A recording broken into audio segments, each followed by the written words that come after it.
Bismillahirrahmanirrahim. Assalamualaikum warahmatullahi wabarakatuh.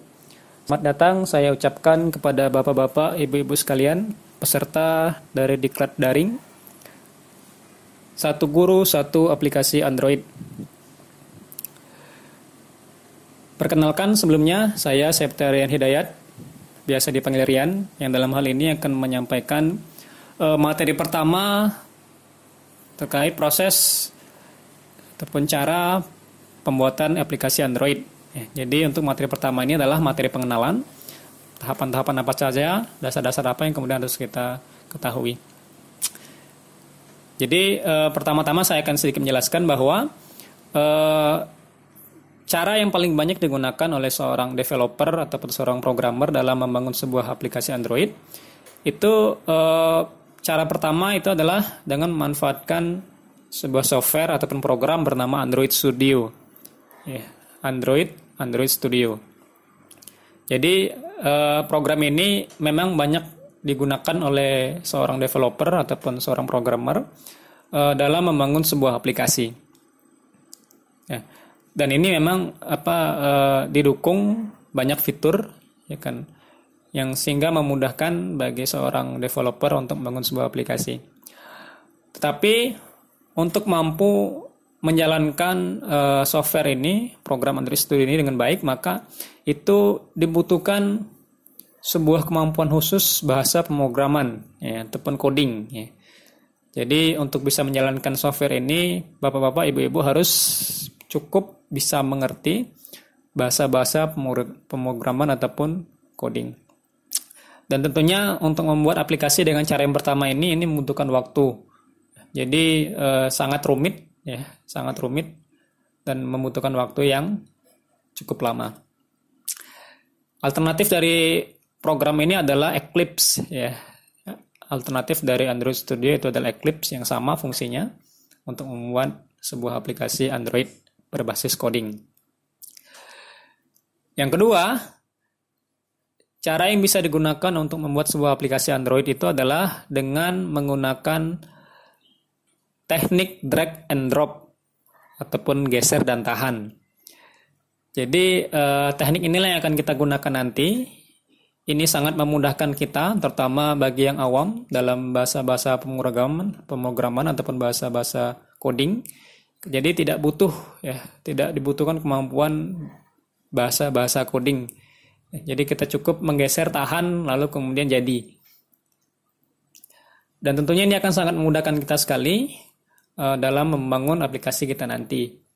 Karena memang program ini adalah basicnya itu adalah web, ya. Jadi web based yang cukup menggunakan browser, ya. Asalkan bapak-bapak, ibu-ibu komputer ataupun laptopnya itu bisa menjalankan browser Mozilla Firefox ataupun Google Chrome, ya kan, Opera dan lain sebagainya, maka insya Allah bisa membuat aplikasi dengan cara yang ini.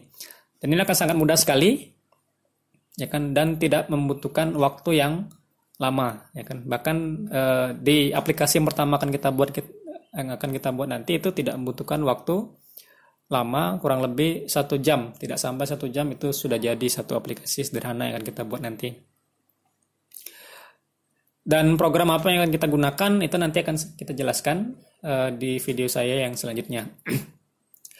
Jadi untuk yang pertama ini saya akan menjelaskan dasar-dasar ataupun basic, ya kan, sesuatu yang kemudian harus dimengerti oleh bapak-bapak, ibu-ibu sekalian, biar kita paham, ya kan, tentang teknik dasar pembuatan sebuah aplikasi. Jadi tahapan-tahapan yang harus kita lewati untuk membuat sebuah aplikasi itu adalah yang pertama, kita harus membuat sebuah konsep aplikasi yang akan kita buat nanti.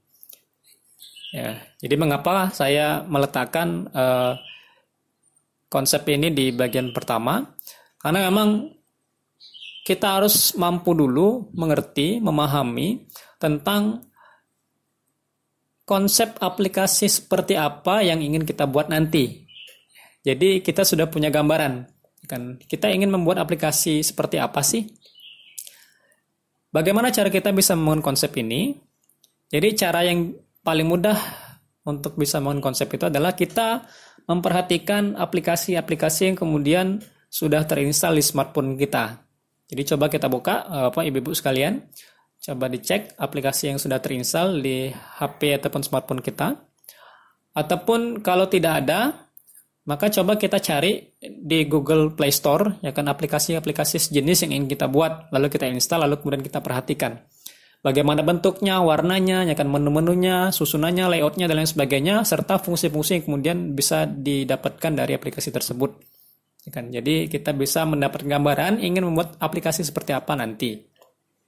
Nah, dalam membuat konsep ini kita diperbolehkan untuk menggunakan gambaran-gambaran sederhana, ya kan, boleh manfaatkan kertas, ya kan, ditulis di pena, digambar, ya kan.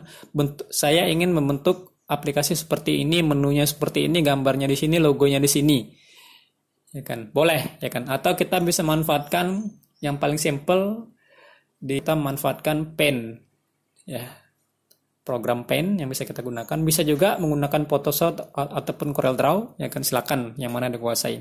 Kita buat gambaran singkat sederhana, tampilan-tampilannya, ya kan, susunan menunya dan lain sebagainya. Itu tahapan pertama. Lalu kemudian tahapan kedua, kita mulai untuk membangun aplikasi yang ingin kita buat nanti. Jadi kita mulai merealisasikan konsep dasar yang telah kita buat tadi dalam program yang akan kita gunakan nanti. Ya, jadi kita mulai menyusun, ya kan, menunya, logonya, layoutnya, ya kan, susunan-susunannya, ya kan, menjadi sebuah aplikasi walaupun sifatnya masih berbentuk tampilan, ya. Jadi tampilan, user interface dan lain sebagainya, ya. Jadi hanya tampilan-tampilan awal untuk kita membangun sebuah aplikasi.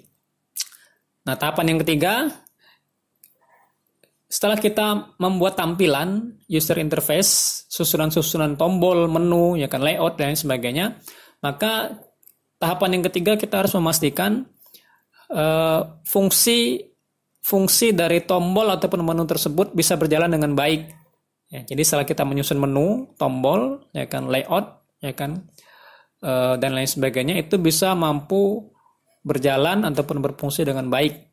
Ya, jadi di tahapan ini kita harus sudah memastikan bahwa aplikasi kita itu bisa berjalan dengan baik, ya kan. Jadi kalau di tahapan kedua tadi kita baru membuat tampilan, ya kan, maka di tahapan ketiga ini kita harus membuat fungsi tersebut bisa berjalan dengan baik.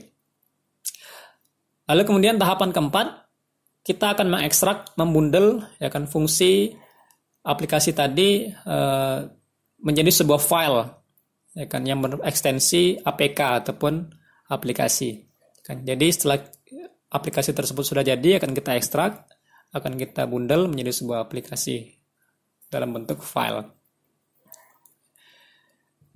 Lalu tahapan terakhir, kita akan menguji, ya, aplikasi yang sudah kita buat tadi, ya kan, dengan ada beberapa alternatif, ya. Jadi ada sekurang-kurangnya 4 cara untuk kita bisa menguji aplikasi kita nanti, dan tentunya akan kita jelaskan di video-video kita selanjutnya.